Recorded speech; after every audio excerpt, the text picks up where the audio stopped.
Let me introduce myself. My name is Remi Barbieri. I'm a postdoctoral researcher in Tartu, in Institute of Genomics. I'm specialized in ancient proteins and ancient DNA. I'm working on pathogen. I'm working for PaleoMIX since 2 years because in PaleoMIX we aim to analyze pathogen using paleoproteomics from either truth or dental calculus. So today I'm gonna show you what we have learned and how we can analyze pathogen, and I will go more in detail tomorrow by presenting the result of the study. So, what is Metapaleoproteomics? Metapaleoproteomics is a mix-up word that comes from paleoproteomics, that is a study of ancient protein preserved in ancient organisms to reconstruct path, lifestyle, environment, and evolutionary processes. And from metaproteomics, which is a study of all the protein expressed by, for example, a microbial community in an environmental of host-associated sample.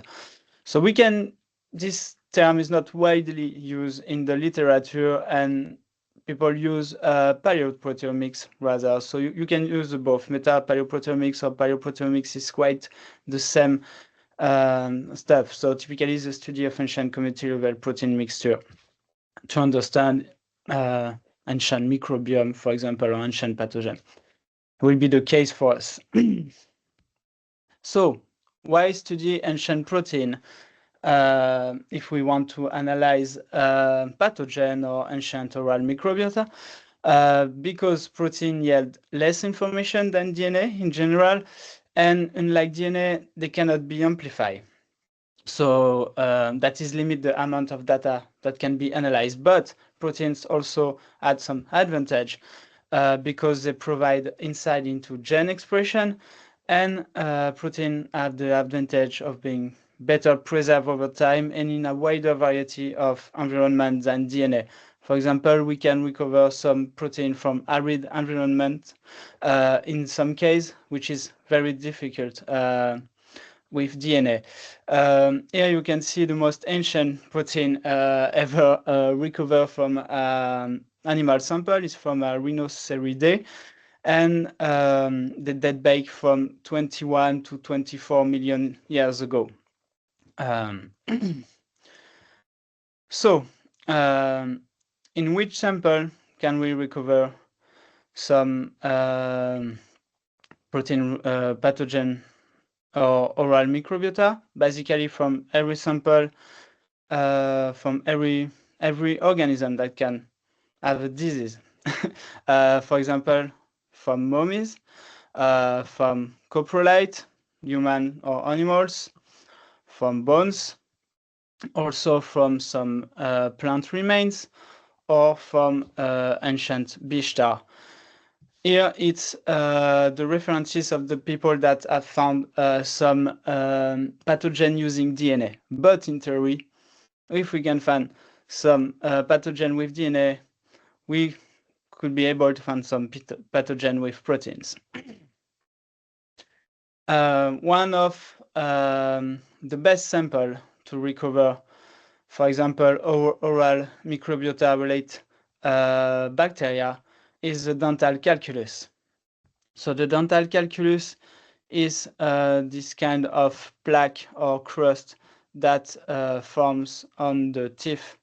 And basically in this plaque, you can find a lot of information about the diet or the oral microbiota community of the individual. Here you have a study that use electron microscopy to check what is what you can really find inside the dental calculus, and they found a lot of morphologically intact proteins, as you can see here. We don't know if it's modern contamination or ancient calcified proteins that have been embedded in the matrix of the dental calculus, but it's very interesting. And here in another study, people also look into the dental calculus and found a lot of plant remains or food remains or yeast or other stuff like that. The second best sample, if you are looking for the pathogen, is obviously the dental pulp, the ancient dental pulp. So here you have a modern dental pulp, a fresh one. It's a tissue that is inert and that contain a lot of little blood vessel. So it's very interesting. And with the time and with the taphonomy, the dental pulp is desiccated. And when you're looking for ancient dental pulp, you have to open the teeth and scratch the inner part of the teeth, this brown part. And basically, this brown part is the dental pulp.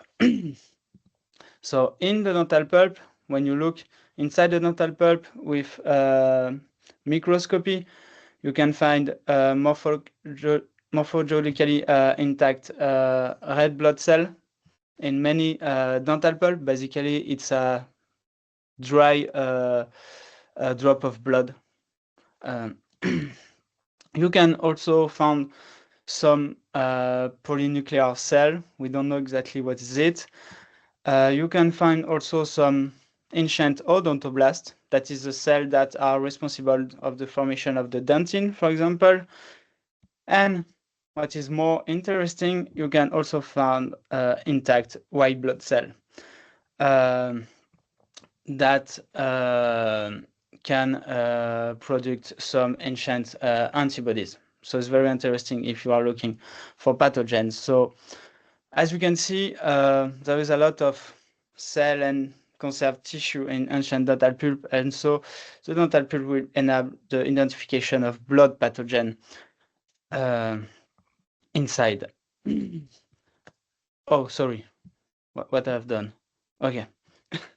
And you can to have access to the blood pathogen, as I say, as well as the protein linked to the host immune response for the indirect diagnosis of pathogen.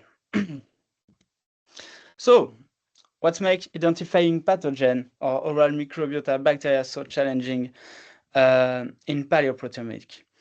When you extract the protein from a sample, as you know, you have a lot of stuff inside your sample. You extract all the proteins that are present, so you extract the contaminant, the modern protein, also the ancient one. And for example, if you extract protein from an ancient dental pulp, you will have a lot of peptide, of human-related peptide that are overrepresented in your sample. And if you are lucky, you will have a little bit of bacteria that are present in the blood at the time of death. And this bacteria will be underrepresented each time. So it's very difficult to have a lot of data concerning the pathogen. Here you can see a study that we made this year, and we just classify the protein from dental calculus or tooth fruits, and we just classify the protein according with the top hit on Novocloud with the top identification of the software. And as you can see, you have a lot of non-human vertebrate-related peptide or human peptide. Basically, the non-human vertebrate peptide are collagen misidentified, so it's probably human collagen. So more of 50% of the proteins are human collagen, and in red you have the bacteria, the peptides that are identified as bacteria. But inside that peptide, the great majority of protein are environmental bacteria and are modern contamination. So it's very difficult to have access to the ancient bacteria. So it's one of the questions, how to identify authentic ancient bacterial peptide.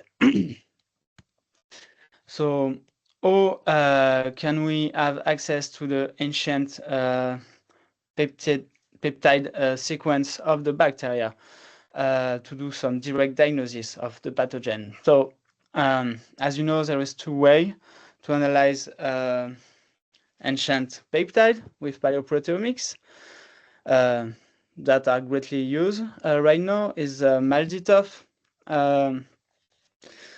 So the MALDI-TOF is faster and cheaper, but with the MALDI-TOF, you won't have any peptidic sequences. You will just obtain some mass fingerprint.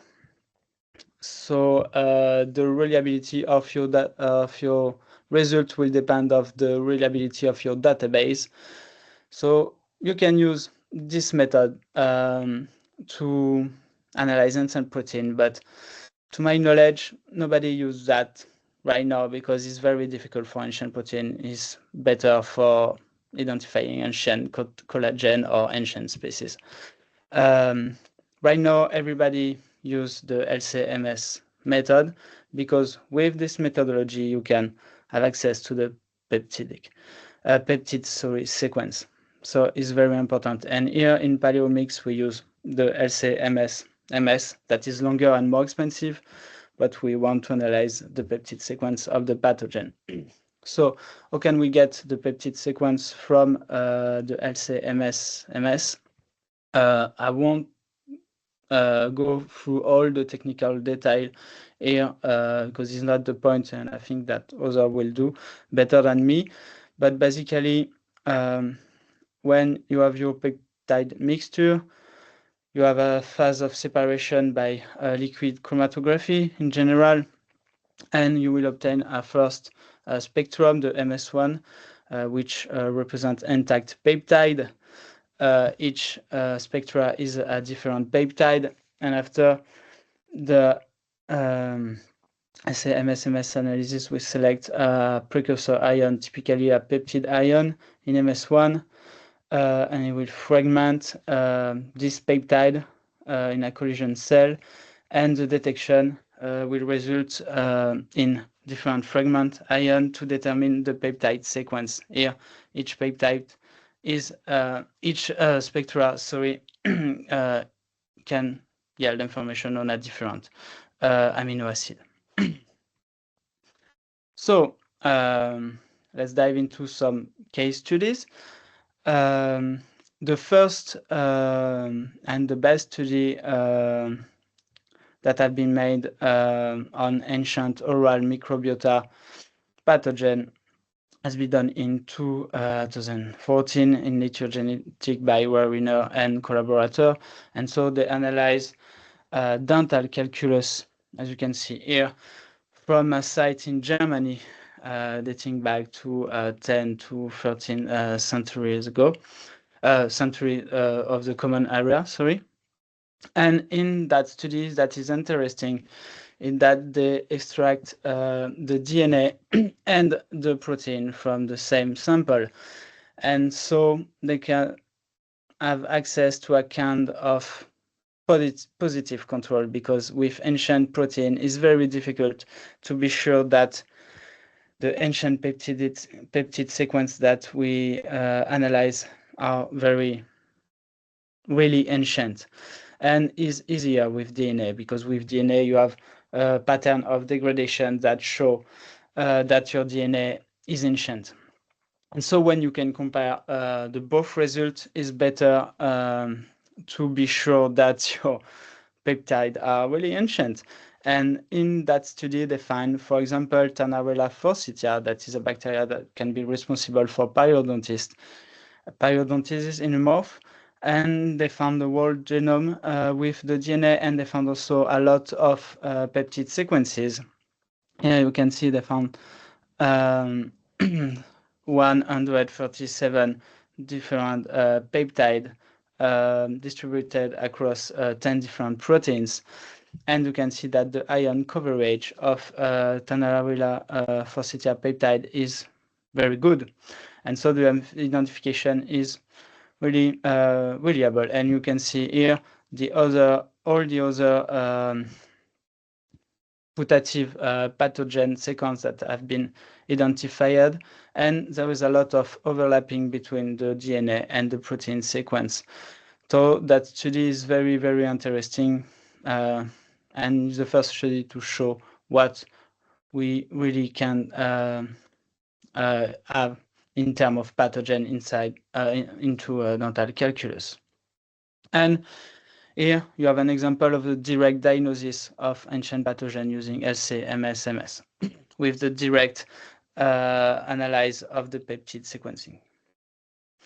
You have other way to do it. There is also the indirect identification of the pathogen. So you can use the immune response rate proteins. As you can see here, it's another study. So they use teeth and bone from 12th to 13th century. In Barcelona, the bones come from leprosium, and in theory, those people have been infected with Mycobacterium leprae, so the agent of leprosy. And here they didn't find any direct evidence of leprosy in the teeth or bone, but they found a lot of numerous host immune proteins that are known to be associated with modern leprosy. So you can see here the immune profile of the individual that come from the leprosarium compared to the control one, and you can see that they find more immune protein that in the control, and this immune protein are linked with modern leprosy. So it's a way to do some indirect diagnosis of pathogen.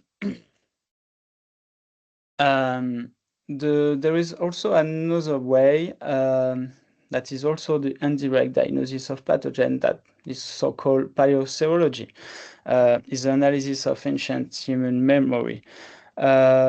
So there is some article that show that it's possible to recover some whole ancient antibodies from, in this example, dental pulp. But you remember, in dental pulp, in theory, can be possible because you have intact, morphologically intact white blood cell. So why not? And so you can recover whole antibodies, and those whole antibodies can retain some residual immunoreactivity against contemporary antigen. This is what they done in that study. They extract ancient antibodies and they make them react against modern antigen of many diseases. And you can see that here, for example, for Yersinia pestis, in this individual, there is a reaction between the ancient antibodies and the modern antigen. So it's also a way to have an indirect diagnosis of ancient pathogen. So, to conclude, you can see that ancient pathogen can be detected through Metapaleoproteomics or PaleoProteomics, either directly or indirectly. Obviously, the direct diagnosis of ancient pathogen is far more reliable than the indirect diagnosis. I think that the reliable identification remains difficult in the absence of DNA confirmation, because it's very hard with ancient protein, again, to be sure that it's not a contamination and that the peptides are very ancient. I mean, for historical period, when you're speaking about million years ago, is easier, but for historical period, sometimes it's quite difficult. Most of the time, for the pathogen detection, we can only perform rudimentary pathogen identification, and we can say more. So we can recover any evolutionary information. So it's something that can be developed, some phylogenetically analysis of the ancient pathogen, but it's difficult because we have so few reliable peptides. So The field is emerging and highly promising, but it still requires extensive validation and further development. And in the context of the PaleoMIX project, we aim to create a high-speed paleoproteomics analysis pipeline utilizing, for example, NovaCloud, which is a software to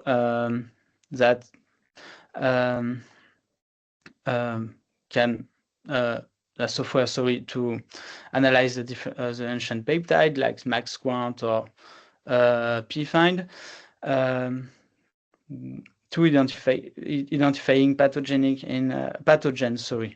in ancient teeth and dental calculus. So we have good results, and we have an article in preparation, and I'm going to speak more in detail tomorrow about all the results we obtain.